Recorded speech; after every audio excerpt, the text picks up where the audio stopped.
Chair, I think these are an incredibly important, group of amendments, and we do have to restate what we're talking about here is the devastating impact on human health of noise, which is a serious problem around the globe, and a problem recognised by the European Union as one which has estimated to cause between 30 and 50,000 premature deaths every year across the EU. And to deal with that and the chronic health implications of it, the key, directive or measure of dealing with that is the Environmental Noise Directive. And in response to us raising the need to have the WHO guidelines in this, the Minister's answer is basically, don't worry about it, lads, it's already there. Because this directive is anchored in the directive, it will be updated as the regulation is, and we don't need to specify it. And in fact, points were made saying that there's a technical reason as to why you can't specify it, that the directive has to be copied down.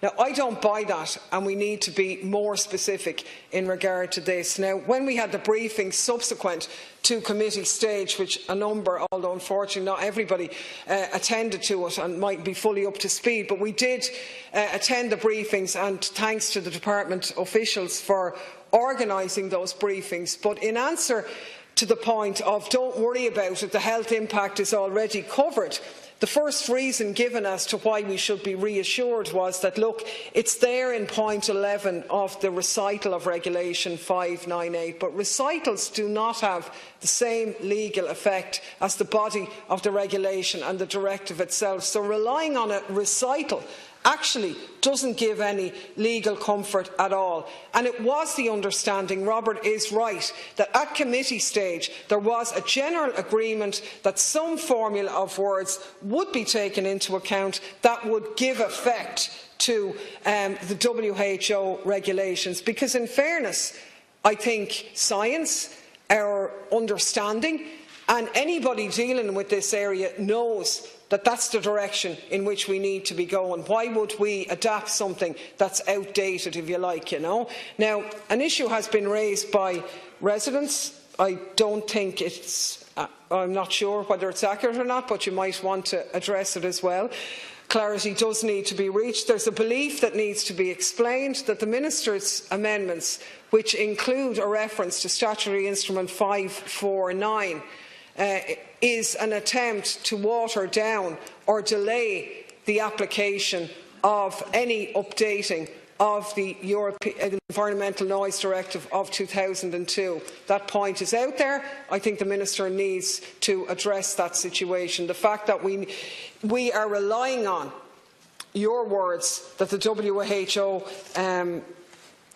criteria is there isn't really good enough. Now, you might explain as well the excuse given that, look, when we're transcribing a directive here, we have to go about it in two ways.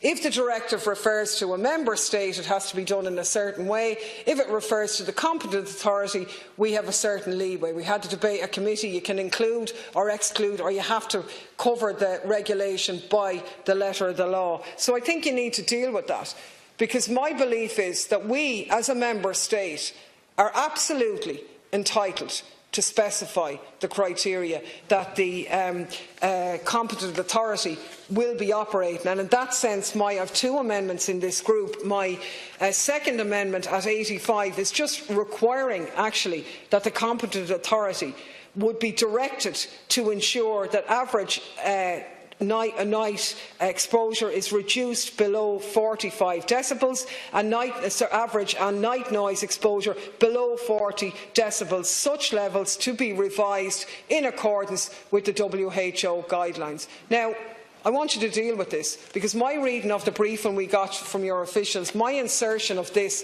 at that part of the bill is not in contradiction to anything that we're entitled to do. The fact that actually it hasn't been ruled out of order is a verification that that's the case. So if we're all saying they're the criteria, let's put it in the legislation. We can put it in to this one. And why would we expect our citizens to have to endure anything less than best practice that's out there now? And best practice is those levels. I think it's interesting to note that this isn't just us saying this.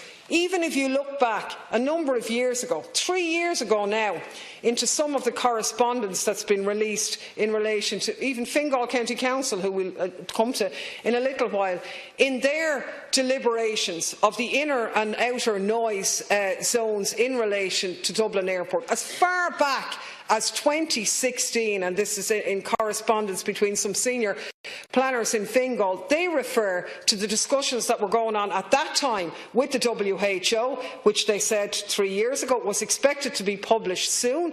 They talk about lots of evidence about how there can be adverse health impacts, and as such the WHO should be considered. When it's published, it should be taken into account. So we just want to ensure that. So if the answer is, oh well, everybody wants to ensure that it's definitely covered, why can't we specify it? And the objections, the technical drafting objections, which were used at committee stage as to why we couldn't insert it in the area I inserted it at committee stage, in my opinion, are overcome by where I'm inserting it now. In my second amendment in this grouping, amendment number 85, where I deliberately specify that point. I think it's absolutely critical. Isn't it criminal that we're here in 2019 when we know that the noise directive at European level, the new guidelines at that time were revised and amended by the World Health Organization in 2009.